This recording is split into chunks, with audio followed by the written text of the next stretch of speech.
Magandang araw po sa inyong lahat, pero hindi po mabuting balita.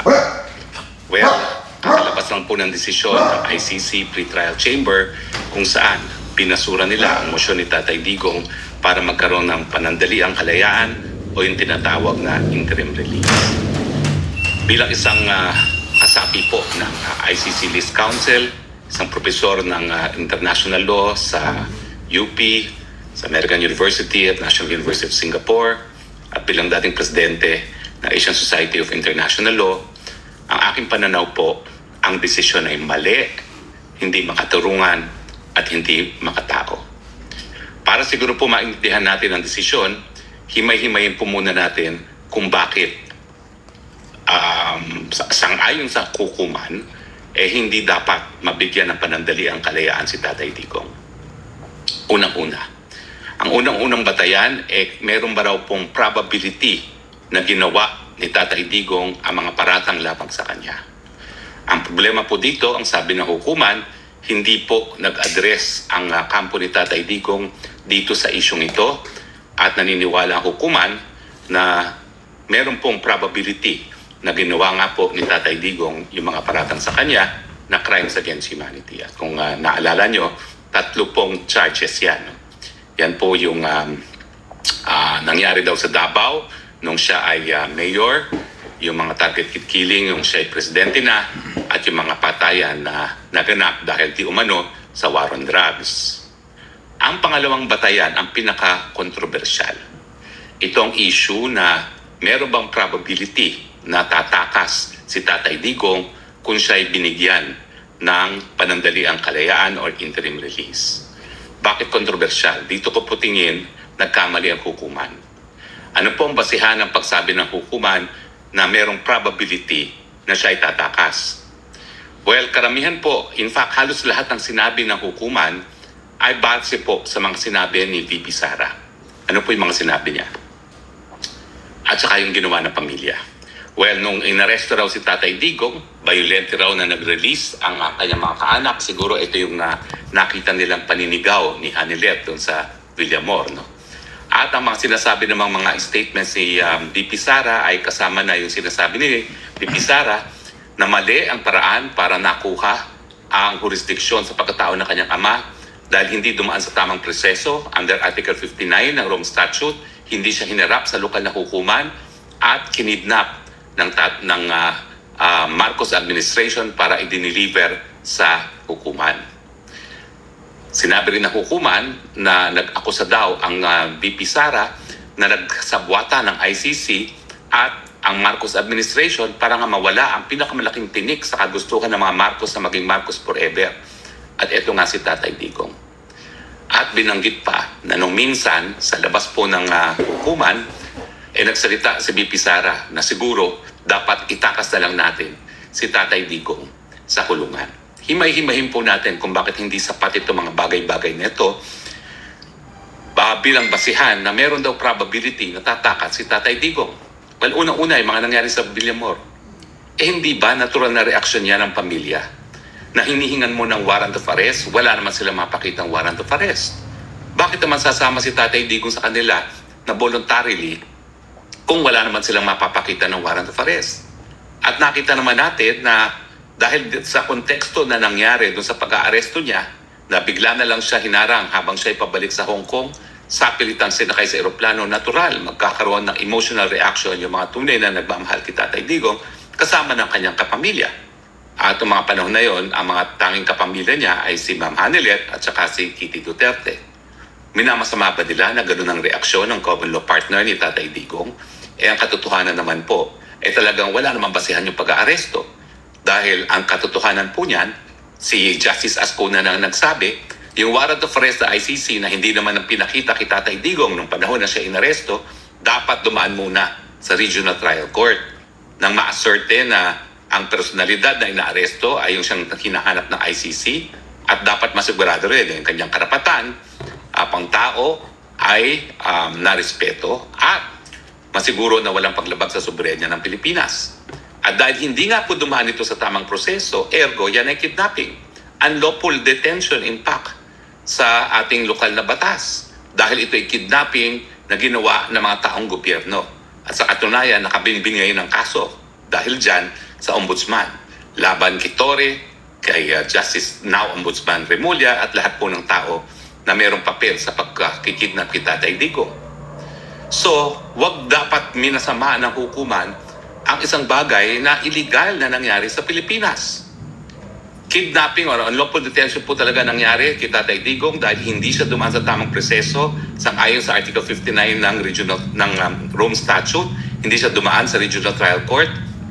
At sa katunayan, yung pinababayaran nga po ni E.S. Medaldea ang kanyang medical bills dito sa hukuman, ang sabi pa ng ICC, hindi namin nababayaran yan dahil hindi naman kami ang nagpadala o kumuha ng pagkatao ni Tatay Digong at ni E.S. Medaldea galing Pilipinas.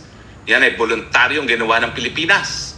So malinaw po na talagang hindi nasunog ang proseso at tama na tawaging kidnapping ang nangyari kay Tatay Digong. Dahil kung talagang yan po ay ginawa sa ngalan ng ICC, hindi naman po sasagot ng ganun ang ICC nung bayaran na ng gastusin para sa paggagamot kay E.S. Medaldea. No? At bukod pa dyan, sabi nila, nagsalita raw nung minsan si Inday Sara na dapat siguro itakas na lang natin si Tatay Digong sa kulungan. Alam niyo po, yan ay salitang politiko. That is farthest from the truth. Tatapatin ko po kayo. Ang punot dulo ngayon na hindi namin pagkakasunduan ni Inday Sara Duterte ay dahil siya ay napaka-by the book. Ayaw niyang lumabas doon sa nakasaad sa Rome Statute. Kung ano yung nasa Rome Statute, yun ang susundin niya. Kaya nga, ayaw mo lang i-considera ang iba pang mga legal na remedyo bukod pa sa Rome Statute dahil nakaharap nga tayo sa ICC. Nako, napakadami na po namin mga usapin tungkol dyan. Napakainit na usapin. Pero ako na po magpapatunay na kung gusto talagang ni Inday Sara na itakas si Tatay Digong, dati pa siguro niya ginawa yan. Ang katunayan, napaka-Girl Scout ni Inday Sara Duterte. Ayaw niyang lumabas sa letra ng Rome Statute at kaya nga hinayaan niya na bagamat hindi makaturungan ang pagkakuha sa jurisdiksyon ng pagkatao ni Tatay Digong sa pamamagitan ng kidnapping, hinarap ng buong pamilya ang proseso sa ICC. Yan ba ang gawain ng isang tao na nais tumakas? Kakilala ko rin po si Tatay Digong, naging amo ko. Anong sinasabi niya sa akin? Pagdating dun sa mga usapin ng kuku, sabi niya kung gagawin ng militar yan, hayaan mo sila mamuno. Pero wala akong pakialam dyan, wala dapat pakialaman si Inday Sara Duterte dahil kami ay parehong abogado. Kinakailangan lahat ng gawain namin sang-ayon sa saligang batas. So ganyan din po ang pananaw ni Tatay Digong kung gusto niyang tumakas, matagal na siyang tumakas. Pero dahil siya ay abogado, hinaharap niya fair and square ang proseso. Kaya sa tingin ko po, hindi makatarungan na ang basehan na gagamitan nila ay ang sentimiento ng isang anak na natural. Nagagalit sa proseso na ginamit para makuha ang pagkatao ng kanyang ama at natural. May halong galit sa kanyang mga salita na binibitawan. Now, in any case, yung issue po ng tama ba kung may jurisdiction ng hukuman, sinabi ng hukuman, yan daw ay defiance sa hukuman dahil hindi nila kinikilala ang hukuman. Tama lang po yun. Dahil isa sa basehan na pinapadismiss ni Tatay Digong ang kaso niya ay dahil wala nga jurisdiction ng hukuman. Yan po ay isang purely legal issue. At sa katunayan, 7 buwan na hindi ko maintindihan bakit hindi pa maresolba ang purely legal issue on jurisdiction. Simple lang po yan. Sang-ayon ba sa Rome Statute? Meron ba o walang jurisdiction ang ICC? At hindi dapat pulaan ang pamilya at si Tatay Digong mismo kung sasabihan nila na walang jurisdiction ng hukuman dahil yan naman po ay isang legal na depensa sa ICC.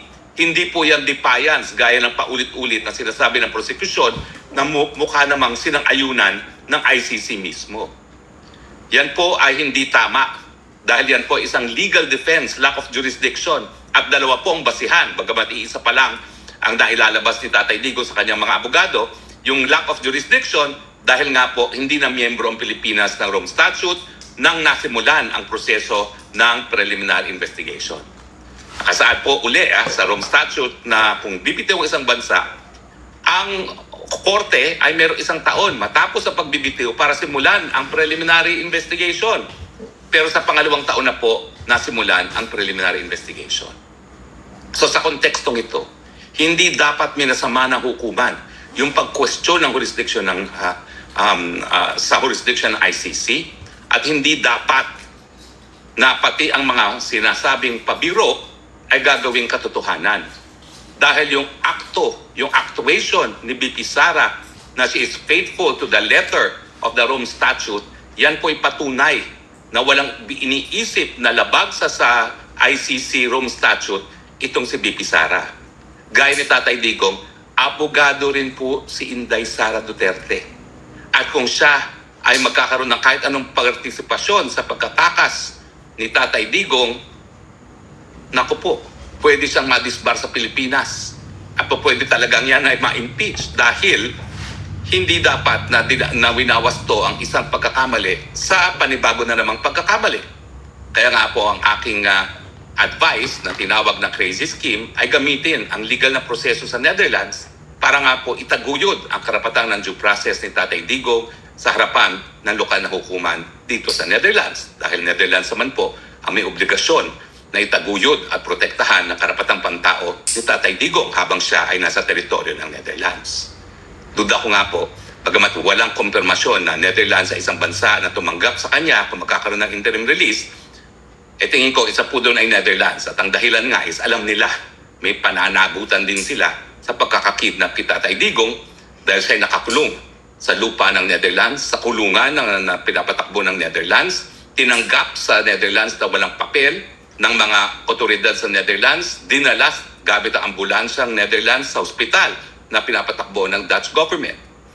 So tingin ko, yan ang basihan kung bakit tinatanggap nila ang temporary or interim release ni Tatay Digong sa kanilang teritoryo. So napakalaking pagkakamali po yun na yung sinasabi ng nagmamahal na kamag-anak, anak mismo ng Tatay Digong, ang ginawang dahilan kung bakit sinasabi nila na may probability na tatakas si Tatay Digong. Sinasabi pa nila na bilang isang dating presidente at bilang vice president, napakalaki pa rin ang impluwensya ni BP Sara. Yan po ay dahil hindi nila naintindihan ang politika sa Pilipinas. Hindi ba nila naintindihan na kaya nga wala nang kapangyarihan si Tatay Digong ay dahil pinakulong siya dito sa The Hague? Hindi ba nila naintindihan na ginagawa lang nilang takot-takuan si BP Sara na bagamat siya ay vice president, talaga naman pong linalapastanganan ang kanyang pagkatao ng presidente mismo at ng kanyang mga kaalyado sa Senado at sa Kamara de Representante? Di ba nila alam na sangkatutak ng kasong sinampan nila labang kay BP Sara, including yung impeachment, na buti na lang ay panandali ang naharang ng Korte Suprema? Yan ba ang patunay na dahil siya ay Vice President, ma-impluwensya siya sa ngayon sa Pilipinas, na kinukonsidera siya na number 1 kalaban ng gobyerno at patuloy na sinusupil at ginigiit? Pati po ako, naging collateral damage. Hindi naman ako Duterte, no? Pero anyway, tinatanggap ko naman po yan. Dahil ako naman po ay nagdesisyon na. Paglalaban ko ang tama at ang mga Duterte ay nasa panig ng tama. So mali po yan. Na dahil lamang sa mga salita ni Vice President BP Sara, ay sinasabi nilang may posibilidad ng tumakas. Unang-una, meron pa bang mental at physical condition na tumakas si Tatay Digong? Nahuhulog na nga at tumatama ang ulo sa sahig. Yan ba ang po pwede bang tumakas? Pangalawa, anong impluwensya ang sinasabi ninyo? Wala nga po. Patuloy ang pagigipit. Hindi lang po kay BP Sara, kung hindi pati na nga po kay Tatay Digong. At ang patunay ay pinakidnap siya papunta sa The Hague nang mawala siya sa Pilipinas. Sinasabi rin nila na dahil si Presidente Duterte ay sinabi ni BP Sara na kapag nagkaroon ng interim release na nais niyang ang interim release at Davao City, ito raw ay dahilan kung bakit may probability na gagawin na naman daw ni Tatay Digong di umano yung mga pagpapatay na sinasabi nilang naganap nung siya ay mayor sa Davao City. Sa tingin ko po, that is an unfair conclusion dahil hindi pa po napapatunayan ang pagkakasala ni Tatay Digong sa pagpapatay doon sa tinatawag na Davao Death Squad nung siya'y mayor. Ang sabi pa ng korte, abay, kita mo nga, yung kanyang impluensya ay napatunayan dahil siya'y nahalal muli bilang alkalde ng Davao, at dahil siya'y alkalde na naman ng Davao at ang kanyang anak ay vice mayor, posible na naman siyang gumawa ng mga kasalanan at mga krimen sa Davao City. Hindi ba ho yan ay unfounded conclusion sa isang tao na hindi pa napatunayang nagkasala? Nakasaad din po sa Rome Statute at sa karapatang pagtao na lahat na akusado ay presumed innocent until proven otherwise. Bakit sasabihin nila na meron na namang probability na gagawa pa ng mga krimen samantalang wala pa namang krimen na napapatunayan? Hindi ba po yan ay talagang conviction prior to trial at dahilan daw kung bakit hindi siya dapat mabigyan ng panandaliang kalayaan? Ulitin ko po ha, yung proseso ng ICC na merong aresto na o kapag meron lamang good reasons ay binabalanse sa karapatan na akusado na humingi ng interim release. Ibig sabihin, pag pinagalit ang interim release at ang basehan lamang ng pagkakaaresto ay good reasons, hindi man lang probable cause, yan ay di ba katarungan? That is tantamount to arbitrary detention.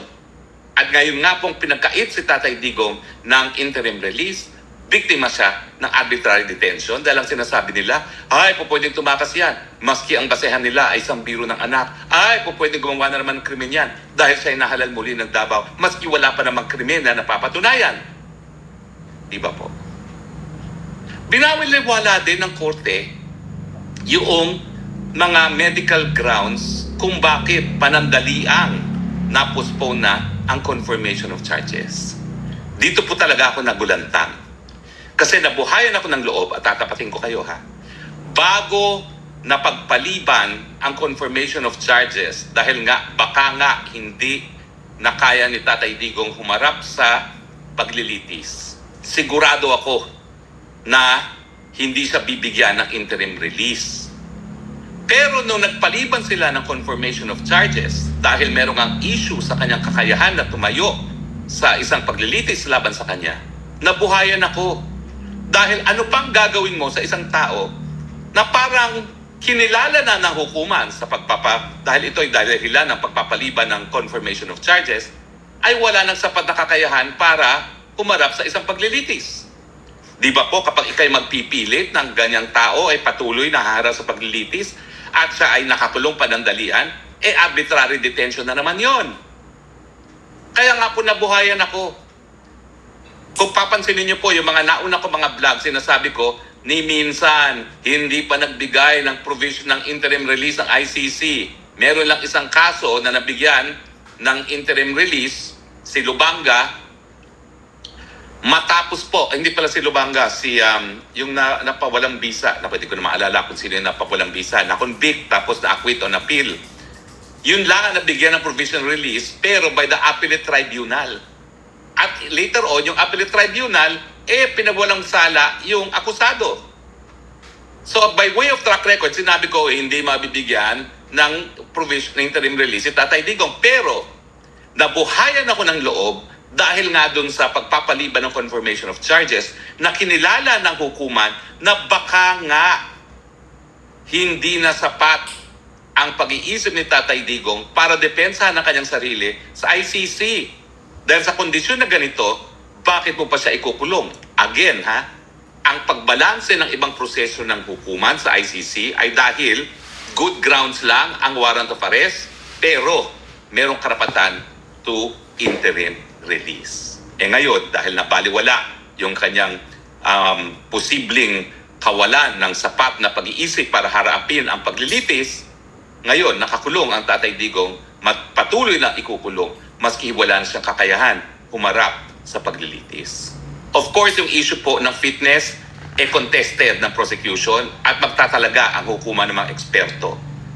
Pero sa akin lang, for purposes of interim release, dahil sila naman ang nagpaliban na ng confirmation of charges at importante po yung confirmation of charges dahil kung talagang walang jurisdiction ng hukuman at kung wala talagang probable cause, dismissal na yan, ang pagpapaliban ay nagpapahaba ng pre-trial detention. Ibig sabihin, pinahaba ang pre-trial detention, may posibilidad na pinahaba pa ang arbitrary detention ni Tatay Digong. Well, nalulungkot po tayo, pero ako naman po, sa mulat mula, alam ko na bagamat ang ICC ay isang hukuman, ito rin ay isang political na institution. Sa katunayan, ang mga Assembly of State Parties ang siyang meron pa rin responsibilidad sa mga pulisiya na patutupad na hukuman. At nung huling ICC Assembly of State Parties, tumayo po ang ambassador ng Japan na siyang pinakamalaking contributor sa ICC at nagsabi na hindi kami natutuwa bilang pinakamalaking donor ng ICC na napakadaming acquittal ang desisyon ng hukuman. Nais naming makita ang conviction. Ang nakikita natin ngayon kay Tatay Digong dito sa mali at hindi makatarungan at hindi makataong desisyon na pinagkait ang interim release, bagamat wala pa pong probable cause, baka nga dinidinggin nila ang kahilingan ng pinakamalaki nagbibigay ng pondo sa ICC na kinakailangan magkaroon ng conviction. Nung minsan tinawag na po yung aking proposal na gamitin ang karapatan ng pagtao ni Tatay Digong laban sa kidnapping bilang isang crazy scheme. Hindi ko na po ulitin yan. Pero siguro naman naintindihan ng lahat kung bakit ako ay naghahanap ng alternatibong legal na remedyo para palayain si Tatay Digong. Dahil gaya ni Tatay Digong at Inday Sara Duterte, ako rin po ay isang abogado. At bagamat posible na po pwede itakas na lang si Tatay Digong, hindi po opsyon yan sa isipan at puso ng lahat ng abogado. Harapin po natin ang issue ng illegal na pagdedetain kay Tatay Digong sa tamang forum. Ang tingin ko po, ang tamang forum ay sa forum ng bansa na mayroong katungkulan na itaguyod at protektahan ang karapatan ng due process ni Tatay Digong. Malungkot na balita po today, pero tuloy po ang laban. Sinugal ko na po hindi lang ang buhay ko para kay Tatay Digong, hindi dahil siya ay minahal ko, hindi lang po yun. Kundi naniniwala ako na si Tatay Digong ang nagbigay ng pamumuno na nagpabuti ng antas ng kabuhayan ng mga Pilipino, naging dahilan kung bakit taas noong ngayon ang Pilipino sa buong daigdig. Sinugal ko na rin po ang relasyon ko sa pamilyang Duterte sa aking mga suhestyon na sa ngayon po ay panandali ang isinantabi. Siguro naman po, naintindihan nila kung bakit ako'y naghahanap ng alternatibong remedyo. Dahil mukhang malinaw po, political pa rin talaga ang ICC. Tatay Digong, di ko alam kung makakarating to. Di ko man alam kung sinasabi nila na naririto pa rin ako. Di kita iniiwan gaya ng aking pangako na patuloy tayo naghahanap ng remedyo kahit ano pang mangyari. Hanggang sa aking huling hininga, pangako ko, walang iwanan, Tatay Digong. Sasamahan pa rin kita. Salamat po sa inyong patuloy na pagtangkilik. Pagdasal po natin si Tatay Digong. Magdasal po tayo para sa katarungan. Magdasal po tayo sa kanyang mabilisang pagbalik sa Pilipinas. Dahil alam ko po, ang nais lang niya, ang kanyang huling hininga sa mundong ibabaw ay ang hangin ng kanyang lupang sinilangan, Davao City. Hanggang doon na lang po tayo. I love you, Philippines. Ikaw lang pong aking lupang sinilangan. At gaya ni Tatay Digong, ikaw lang po ang aking bayang mamahalin. Pagpalain po tayo